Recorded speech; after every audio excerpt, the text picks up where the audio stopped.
like compulsively, almost like Kanye West on a Twitter tirade. I seem to be compulsively hitting out at people who are criticizing my Blake Lively live stream from yesterday that I posted on TikTok about me almost being her waitress in an alternate universe and her visit to my town and all of that. If you haven't seen it, basically, long story short, Blake Lively might have been a shitty person to someone at a hotel in my town about 5 minutes from my house. And if you haven't been following this saga, I'm not going to say like I haven't had time to look into it, because I said that in the video, and then all these people start jumping on my back about how dare you talk about her video? You didn't even watch the whole thing. So I don't know the full situation. I just know that there is a TikToker who went Saturday night went to a restaurant and a hotel that is near me that I have a friend working at who actually was part of the Blake Lively service, as I understand it, or who was standing near it. Okay. I don't know if she was actually serving her or she was like on duty when it was happening. But at this hotel that Joanna Gaines, the fixer-upper lady, who's basically taken over like most of Waco, which is fine, whatever, free country. She's making it prettier, whatever. But she's good friends, buddy with Blake Lively, apparently. And so I talk about all this. You can just watch the last video. I don't want to get into it. But I posted, but Blake Lively came here, visited, and there was a TikToker who was staying at the hotel with her mother, and she claims that she got a little bit of video of Blake Lively walking in because it was Blake Lively and she wanted to get a shot of it or whatever. And that Blake Lively really overreacted and was like reaching for these crutches that she uses to disguise herself. And I did find out the crutches, that's a real thing. That's not a made up detail. But she's reaching for crutches and a hat, and then had her security. The allegation is Blake Lively had her security sort of semi like trailing these women then when they were at the hotel and like surveilling them, and may have even gotten details from the hotel staff there as to who this woman was, so that then they could start tracking her online. I'm not saying any of this, that I know any of this stuff happened. I'm saying this is what basically is alleged by this TikToker. Now, when I did my video yesterday that I did from Hotel 1928, I went there to get you people information. And so I talked to my friend who was still up there waitressing, and she told me what she could tell me. She confirmed the crutches detail, that Blake Lively had in fact been there, and that Blake Lively had spent most of the night or a good chunk of the evening sort of huddled in the corner, as it were, or in the corner with Joanna Gaines, having dinner and drinks or whatever. Well, I don't, Blake Lively doesn't drink, but dinner, and basically probably hashing out like everything that Blake Lively has been through, or making business plans, or who knows. But anyway, so my friend was able to confirm these things. So I did that little live stream, that 20-minute live stream from there. And anyway, I posted it to TikTok, and I guess that was my first mistake, because I get like all these comments of like, this is too long. I couldn't make it through this, blah, blah, blah, blah, blah. And in fairness to these people, look, it was like the vast majority of people, I'm sure, liked it. I got a lot of hearts and stuff like that. And so probably this was just the one thing to just set me off. And in fairness to the people posting this, that a lot of them probably don't even know like who I am or why I would be talking about myself almost working at the restaurant that Blake Lively came into. Like, they were like, get to the point. Just tell us what happened with her and this other person at the hotel.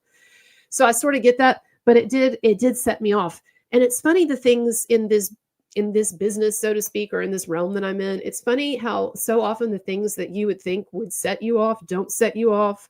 Like people criticizing my appearance, all the time. I got so many people saying, oh, what a joke that she's pictured next to Blake Lively in this Daily Mail article. It's like you got beauty and ugly or whatever. Like that stuff, you would think that stuff would hit. That stuff never hits me. It almost never hits. I have to be like in a real like low mood or something where that just has no effect. But people saying this video is too long, I just hate it. Especially when, to me, it looks pretty obvious. I wasn't trying to do a fast video, motherfuckers. I was sitting there in a cafe, hanging out, telling my own personal story here. That was the title of the video, by the way. You'll notice, TikTokers, that the title of that video was not "Let me dish on what supposedly happened to this TikToker at 1928 Hotel." The title of the video, TikTokers, was "I was almost Blake Lively's waitress." So you click on that video and then you're complaining because you get a story about how I was almost Blake Lively's waitress. So anyway, but I did kind of go off, and so like some of the it's actually got a lot of views actually. So I've got 59. Oh wait, here we go. So look here, I've got 59,000 views on this. 59,000 views, right? That's really good for a TikTok channel my size. So that's good. But yeah, but then these comments of like, I have no idea what happened because my attention span couldn't hold long enough to get through this video. Your attention span couldn't hold like 15 fucking minutes, dude. And then what's another one? Anyone have the Cliff Notes version? Well, so anyway, so I was getting these comments, and it just, like I said, I think it just caused a case of insanity, a very sort of specific, contained to this issue insanity, because then I went off on a Twitter type, a Kanye West type tirade in a way, without the race stuff. And I just started like replying to people, but also posting my own stuff. So these are things I was saying. If you want to complain about this video being too long, oh, here you go. If you want to complain about this video being too long, then let me tell you, A, it was a YouTube live stream that I didn't intend as a TikTok video, and B, fuck off. Then in answer to Danny Williams, I say it's a fucking live stream that I chopped. Jesus Christ, you are all insufferable. That might have been the best comment, actually. And then to the lady who asked for the Cliff Notes, she says, anyone have the Cliff Notes version? I respond, Cliff Notes version is fuck off. No, I know it is a little crazy. I keep telling myself, you should go in there and delete those comments. They make you look insane. But then I'm like, I don't know. I still get some kind of basic, like, Freudian id-like pleasure from looking at that fuck off message in like really big capital letters. So I don't know. All right, everybody. Welcome to all of you. Hello to my mods, and got Laura B and AJ and Vanessa, and thanks, Vanessa, if you're the one who unblocked Neil Price. Vanessa, and what was the other one? Rebel Bird, what's up? So thank you so much, everybody. And we'll bring the guest on in just a minute. But I did want to talk about Brian Friedman here. So let me bring up the article. I'm going to go away just for a minute. I'll bring Justin and Blake back. Justin and Blake, come back. Here we go. All right, there we are. So let me go for like 30 seconds. I'll be right back.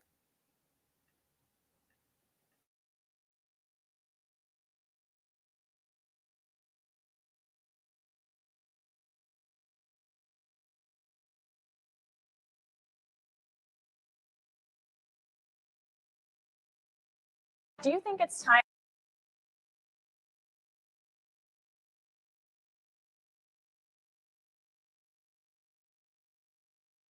Okay, I am back. What is up? Just ignore all of the flare on the screen. I hate all of this stuff, but anyway, is what it is.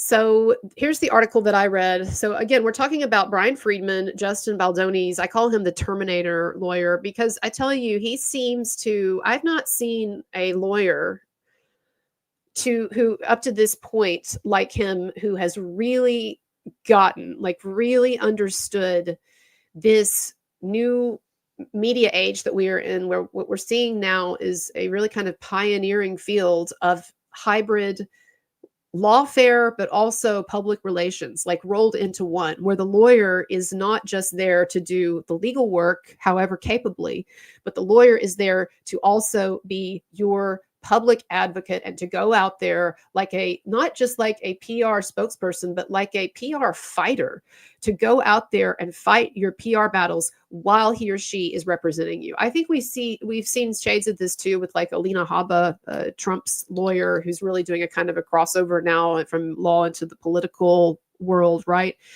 And I think we definitely saw it with Adam Waldman, Johnny Depp's initial main attorney and good friend. And yeah, I know there's been a lot of controversy about Waldman, but I don't think that anyone can or should deny, while we're talking about Johnny Depp's lawyer Waldman for a minute, I don't think that anybody can or should deny that if Waldman had not been handling the Depp stuff and had not, for instance, leaked those audios that were just devastating for Amber Heard and that changed a lot of people's minds. If Waldman, which he did, if Waldman had not leaked that in some form or fashion or distributed that to alternative media and to the Daily Mail and so forth, then I think that public perception of Johnny Depp would still be way, way more negative, much more complicated or ambivalent. And Waldman was out there a lot on Twitter fighting with these people, with all of the false accusers, so to speak, or all of the people beating the drums for the false accusations. If he had not been out there vigorously defending Johnny Depp in not only on social media, mainstream media, everywhere, then I think that the perception of Depp would be way different. And so, yes, there's always a danger with this kind of approach in that you can go too far, and you want to know somebody who's finding out about going too far. And I'm going to come back. People are like, oh, it's another tangent.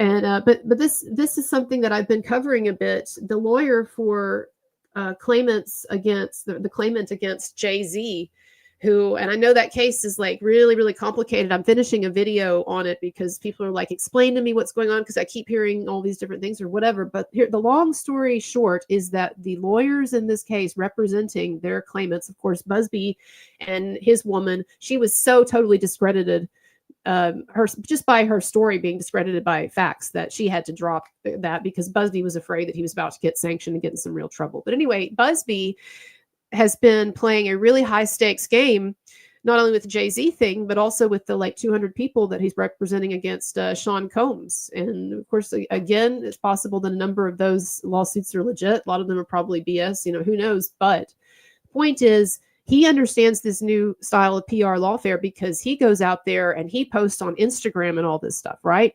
Here's the problem, though. That can get you in trouble, too, sometimes. And so what happened was Busby said some shit or implied some shit about Jay-Z that he could not back up. And that was not considered protected speech by a lawyer. And so he got sued for that. And and Jay-Z is still suing him. And the judge is saying that he might very well uphold that lawsuit, that defamation lawsuit. And so what I'm trying to say here is that you do have a new breed of lawyers, so to speak. We're talking about for fighting for the side of right, and sometimes maybe not for the side of right, but a new breed of lawyers who really understand that PR and law are merging, particularly in these high profile cases. So that's really, really interesting. But now to go.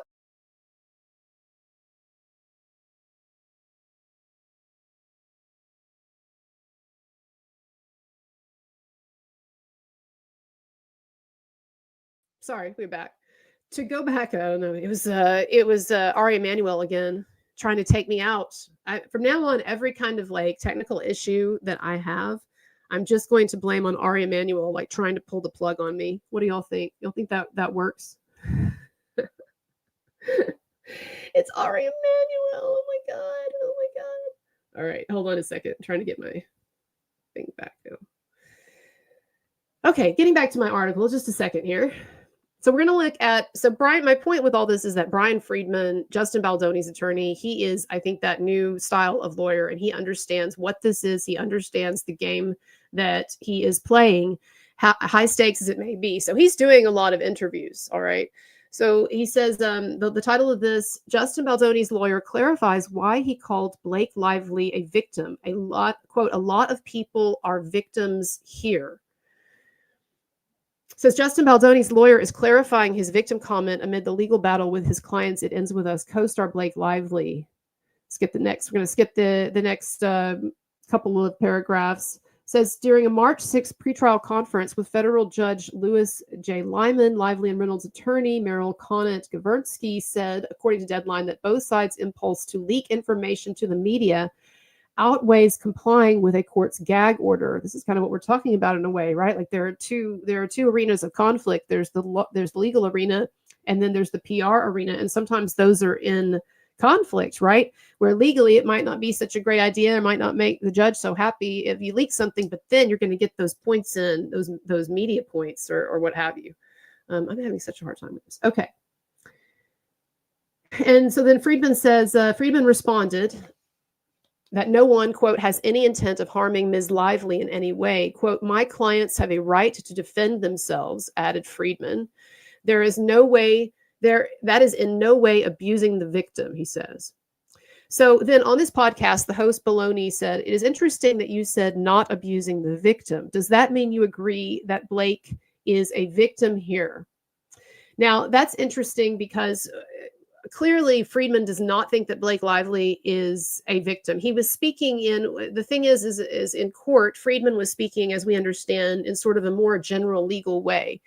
And so, as if to say, hypothetically, if this were a victim here, or in other words, in this dispute, she is taking on the mantle of the victim or the position of the victim. Like, we all get that's what it was meant. But of course, this podcaster guy, I guess, is trying to get his points in or something, or maybe elicit an interesting response, which he did. And so Friedman says, I actually think that a lot of people are victims here. I think Justin is a victim here. I think Melissa Nathan is a victim. I think Jed Wallace is a victim. I think Jen Abel is a victim. I think Steve Sarowitz is. Jamie Heath is. And then pressing him, the host said, but you did say Blake is a victim in a court hearing. Friedman responded, what I said is this is not attacking the victim, clarified Friedman. When Baldoni said he had put scare quotes around the word victim, Friedman said, yeah, well, victim can be in the eye of the beholder. Doesn't it sound to you all like this? I really now want to look at the interview and try to find it, because it really sounds to me like this Baldoni guy was trying. His name is actually, I was going to say Baldoni, like Ari Emanuel's slur against Baldoni. But no, seriously, it looks like that's how you say the guy's name, Baldoni, right? It looks like the Baldoni guy was really just trying to kind of trap him there in a sort of a semantic game. I don't know. Can you imagine the mental, Raven Post says, can you imagine the mental state of Blake and Ryan's kids? They will need therapy for the rest of their lives being around such loony parents. Very possible. Okay, it doesn't look like anyone has the link, which is fine. But I'm going to go ahead and bring our guest on, and we're gonna. Oh, Laura B. Never mind. Let me see what you got here. Why can't I actually like click on it? That's weird. Highlight it. It's weird. Like as a host, when I go to click on it, it won't let me. That's funny. Can you send it to me in the, okay. Send it to me in the private chat. Can you do that? I'm sorry to be obnoxious, Laura B. You don't have to do it at this moment, but the link that you were trying to send to me, it's not letting me as the.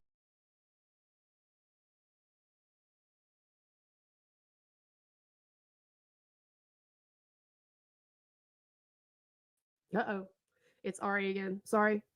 Ari Manuel keeps coming through. All right. Well, I'll see if you can send that to me, but I'm going to go ahead and bring my guest on. Let's see if this works. Can you hear me? Yay! Good. I got it working. It was my settings for some odd reason. My settings stuff. No, it's always technical stuff is always obnoxious. Yeah. So tell me, first of all, am I pronouncing your name right? Is it Nick Starow or Starow? Starow. Starow. Okay. Yeah, but any pronunciation is okay. I've heard them all. And obviously, we noticed the accent. Are you abroad or are you here in America? I am abroad. I am in the land of. I'm Swedish. I was going to say, that reminds me of the movie Midsummer. If I come to visit you, are you going to sacrifice me? Is that... if you're lucky. Did you like that movie, or is that your, or nah? Midsummer? Well, it's a fun rendition of Midsummer. I mean, we do gather around the big phallic symbol. We do all the dances. Usually we don't sacrifice people. Yeah. Well, that's good. I did like that movie though. That was a good horror movie. It was not everybody's cup of tea, and I get that it sort of had this like what the fuck factor to it, but I liked that. You know what I really liked too is that it really made bright colors terrifying. And I always think that's an interesting film technique when you actually can take a really bright, beautiful, pretty setting and you can make it sinister. So that was cool. Yeah, I mean, every other horror film, okay, let's make it as dark as humanly possible. And then all the things like, oh, now you choose to take a shower. But yeah, we Swedes have produced some good horror movies. We had that Let the Right One In a number of years ago, which even the Hollywood rendition of was quite good. Not even Hollywood could ruin that movie. No, both of So those were good. You're right. And some other things that are kind of escaping me at the moment, but definitely I'm getting your link up here actually to I know that the mods can put it up too, but I want to put up your link, and of course I'll put it in the description as well, but give me one moment. thank you. So then go ahead and introduce yourself briefly. Like you're a lawyer, right? Is that correct? I'm a jurist. I'm not a practicing lawyer, and lawyer here is a protected. But you studied law, basically, is what that Yeah, means. I have a law degree, but since Gotcha. I'm not practicing, I can't call myself a lawyer. I am a jurist. Gotcha. I am day by day. I do labor law, so I represent workers against the evil. Labor by law. day. That's something unusual. I don't hear about that much. But also, I'm living in a more rural area. So tell me something. Do you started doing YouTubing sort of during Depp Heard, or were you already doing it? No, I missed all of that. I Mm. missed all of that. Okay. So not until late December 2022. Mm-hmm. Okay. Let's see here. Yeah, 2022.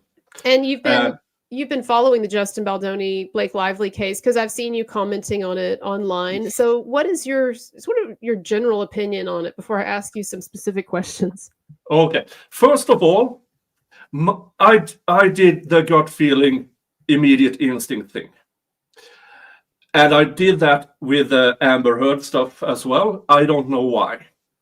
I believed her. Mm-hmm. And then I grew wiser. So I even have a video still up that says Miss Blake is not Amber Heard 2.0. It's still up. And I keep apologizing for it.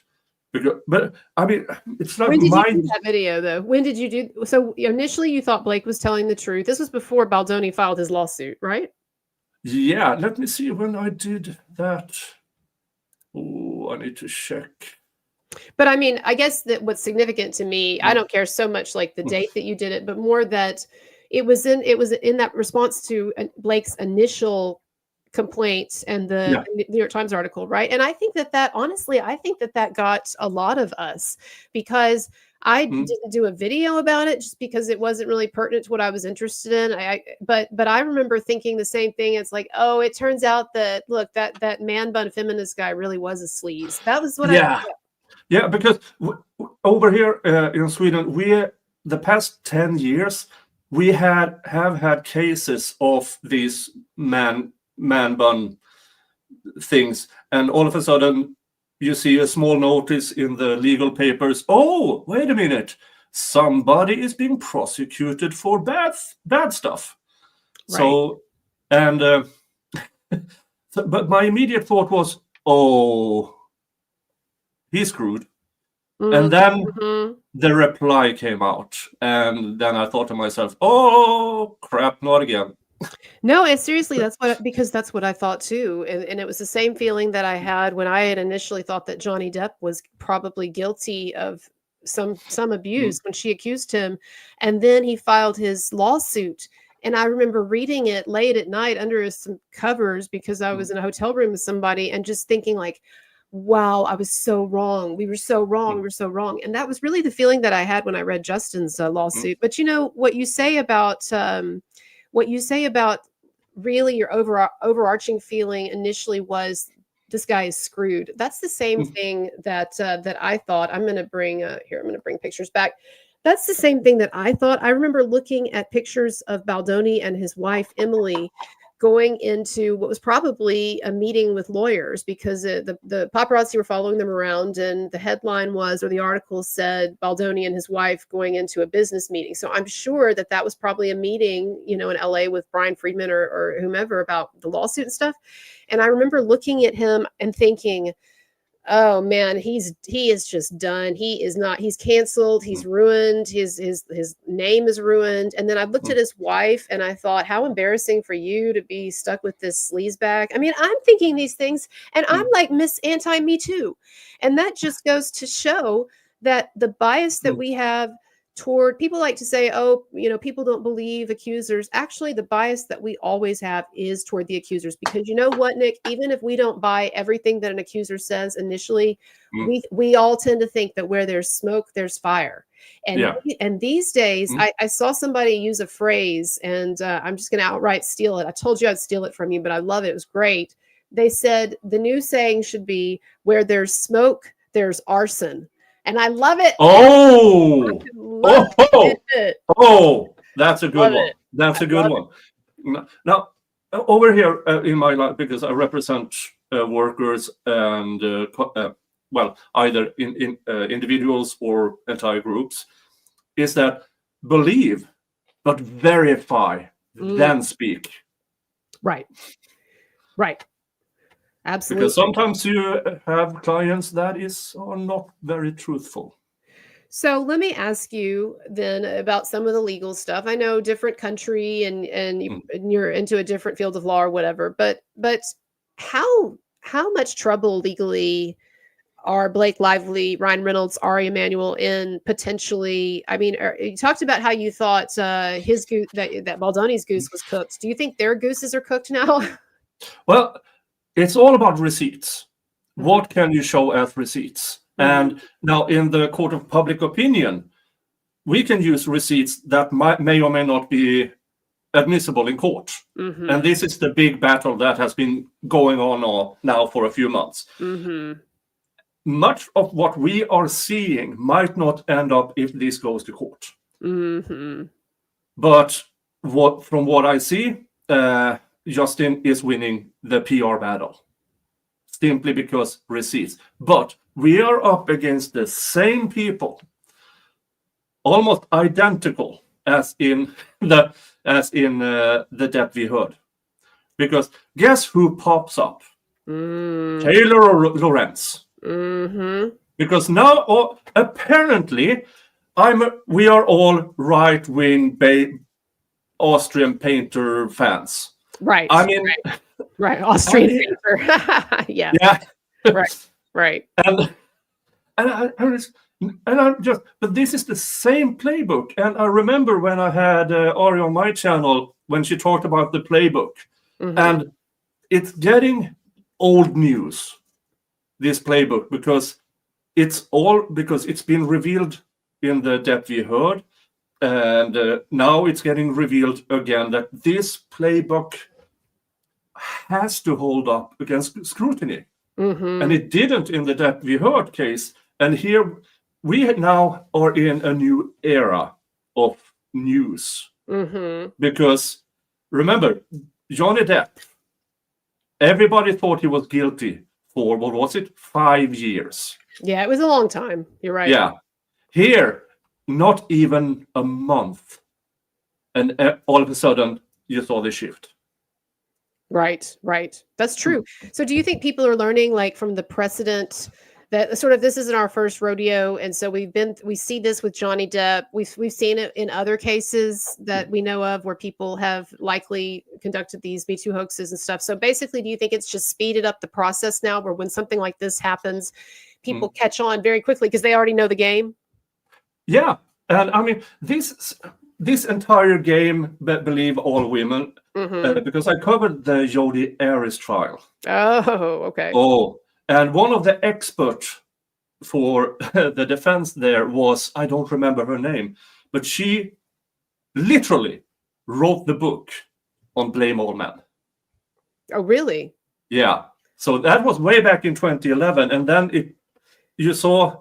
And then I saw, okay, but what happened then? And then checked some of the cases that led up to the Depp we heard and the Me Too movement. But it basically started with her book on. And her book was it was advising women how to do this, or it was an analysis of this phenomenon of the power of blaming men and lying about men in these contexts. It was more if there are. Basically, it is if you have a woman describing an attack or abuse, that is evidence in itself. So she's advocating for this idea then of believe women. Okay, I understand. Yeah. So she was it's still a huge background figure to my understanding in that movement. I just can't remember her name at the moment. I will look it up. I will look it up and what the book she actually wrote on this, because she quoted it a lot in that trial. And she has held seminars and everything. So I don't know if it actually started with her, because I'm a bit older, and I've seen this in my teens, in my 20s. You believe girls? And I'm sorry, I just have to interrupt you because someone is upset that I am texting on my phone while you're talking, and I just want that person to understand I'm juggling about a million things right now. You and I, as you know, it was very iffy to even get you on this thing. I'm trying to do everything that I can here, and I just don't want any more of those comments. And if this is the way it has to be, then I guess this person needs to stop communicating with me. All right, folks, we are both working with law. We can do multiple things at the same time. What gets me way off, when you don't see my hands, it's because I'm typing on Twitter. I'm listening to everything that he's saying. I'm trying to do something behind the scenes to change the thumbnail, because there's a problem with the thumbnail that I have up that I just realized. And also, I have offered for this guest to cut a version of this live stream and present it on his channel so they can get a lot of views from this. So, I mean, really, it's really enough. And this is one of the reasons why I didn't. I'm sorry, Nick, that I'm going off like this, but this is one of the reasons why I didn't want to do a live stream in the first place, is because you start getting people coming in who don't know the situation and getting on your case. So I'm really sorry. You know, it's a long-term supporter, someone I really value, but enough. Yeah. I've been through this on my channel as well, and I get demonetized a lot because I use words on my channel I will not use here, because I don't want to get you demonetized. That's your job. And but it's very liberating to tell people to F off sometimes. Well, no, this is a person that I really value, and I understand that they're trying to let me know that this is coming off as a disinterest, but all of this factors into my mind. Do you think that I don't know that people can see that I'm looking at my phone, but there's a problem I have to address? It's either that or me stopping you in mid-sentence saying, I'm going to have to go away for a few minutes and fix this. You go ahead and talk. I don't know which one is more disruptive, and you seem like you're fine right now. Yeah. So I'm sorry, but like, this is on the back of what I was just talking about with the TikTok thing. Like, and I know it's my issue. I'm going to have to get to the point. What I should have just ignored that comment. But the problem is when people are nice to you, when they're supporters of you, then the lines get fuzzy and you're like, do I owe it to this person to now, you know, because really now we're totally off track now. It could have just been me looking at my phone for another minute while I get the thumbnail fixed and we keep going, no issues. But now we're totally so yeah. I don't want to talk about it anymore. And I'm not going to engage on this topic with this person anymore. So please don't text me or whatever about this. Let's move on. I appreciate you. I understand your heart was in the right place. And I should just stop responding to comments like this. And that's the lesson that I need to learn. But anyway, I'm really sorry, Nick. If you can remember back to where you left off, and we'll just pick it up from there. Yeah. In my teens, 20s, even 30s, always, this was imbued in me, in my spine. Believe women. I have 4 sisters. I know what they've been through. But there are women out there that uses this. Right. This notion that most people are programmed with to make profit or make, for instance, we have Blake Lively here, and apparently this is her modus operandi, because now it's getting other producers are coming forward. Yeah, she did this on my movie too. Right.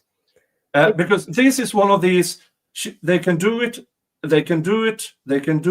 but sooner or later they come to that cliff and they take it one step too far and they meet somebody with billionaire backing.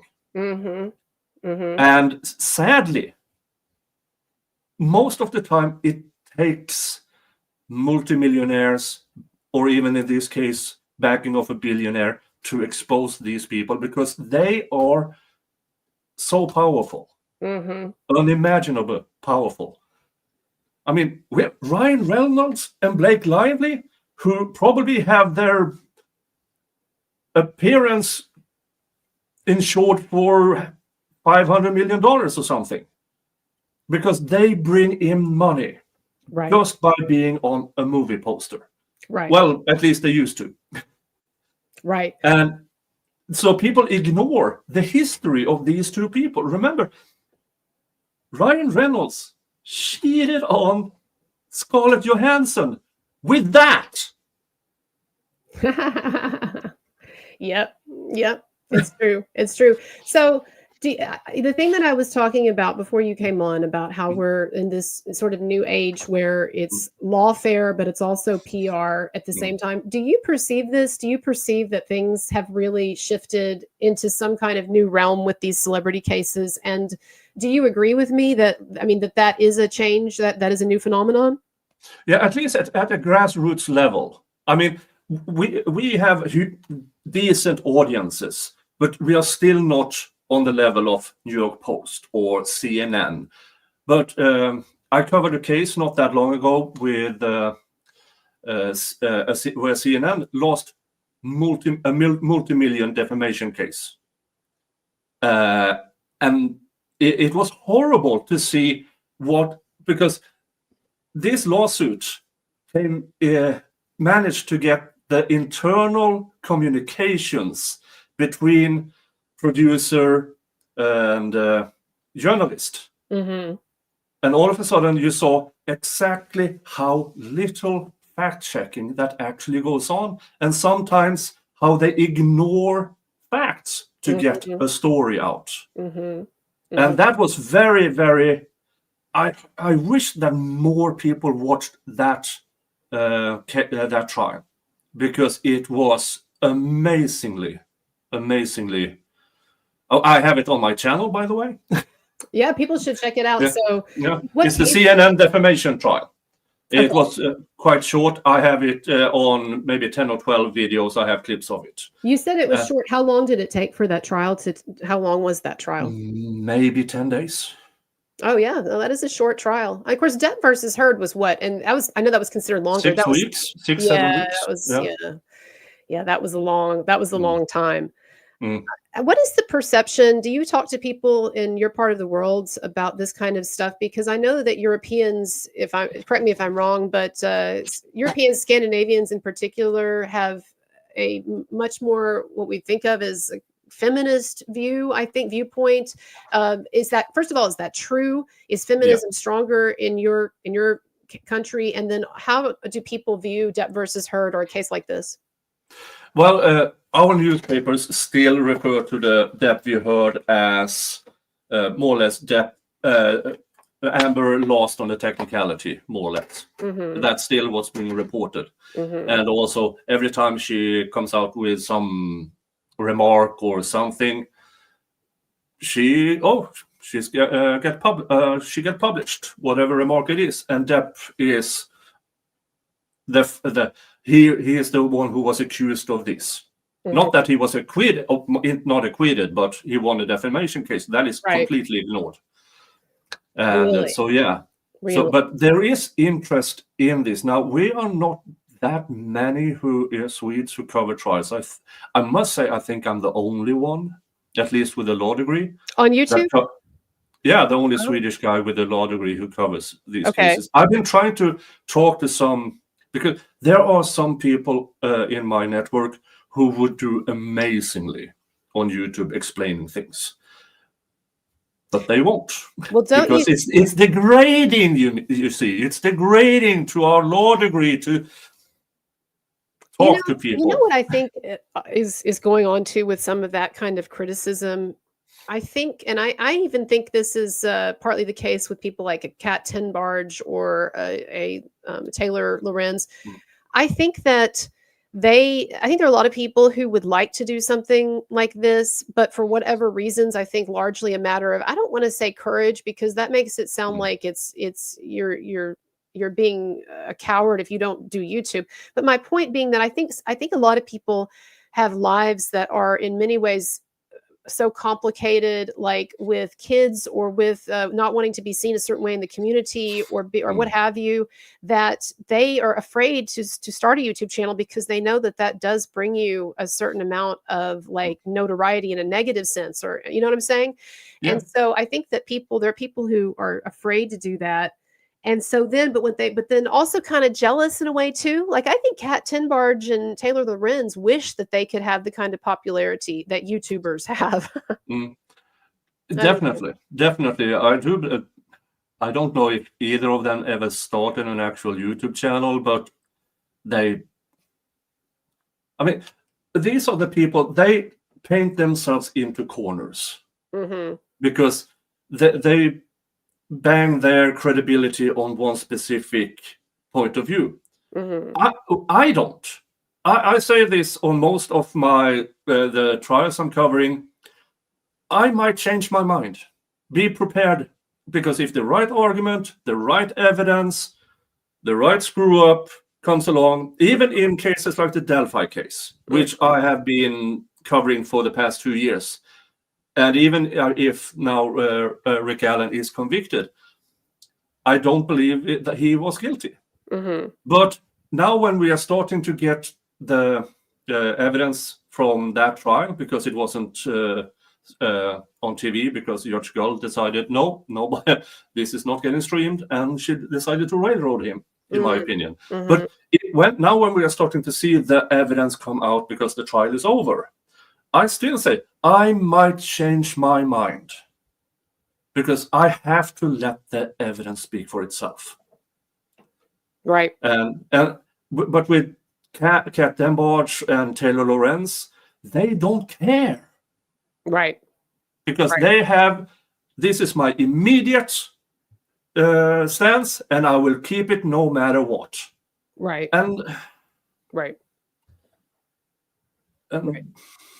And so we see that with the major media. Once they put themselves into a specific issue, they won't change their mind. Right. Well, on that note, I got to go because we are almost at 2:00 here, 3:00 here, and I got something to do. But I am glad we could finally have you on. So people check out, what is the name of the title of your YouTube channel? I'll go to it right now. It's just Nick Starow. Okay. NIKST. Gotcha. Yeah. I'm gonna bring it up. It's here. There. Oh, okay. There it is. Okay, cool. Here we go. So yeah, everybody go. Oh, I haven't even subscribed. Well, there you go. You got one subscriber. Yay! Yeah. And if you press that live button, I have a panel show coming up at 5 p.m. Eastern. Oh, okay. So today. With a happily angry lawyer, Connor, that is Legal Vice's son. Okay. And Mo in the Deep End, Dali Talks, and a few other guests that might show up eventually. Okay. So, and we will talk about everything and anything about what happened in trials and cases this week. Okay, awesome. Well, everybody check him out. And like I said, I look forward to you if you want to. No pressure, but if you want to chop this up, put it out as a new video, because I don't find that there's a lot of overlap, like you said, with live streaming. Merch, by the way. Merch. Oh yeah. Oh, not an unindicted co-conspirator. Well, that's good. Not yet. All right, cool. So I got to head out. Everybody check him out. Check out Nick Starow online. He's also on Twitter. And I'll post the link below as soon as we log off here in the description in the comments. And thank you for joining. Thanks to my mods and to everybody. And we will see you again next time. Have a good weekend.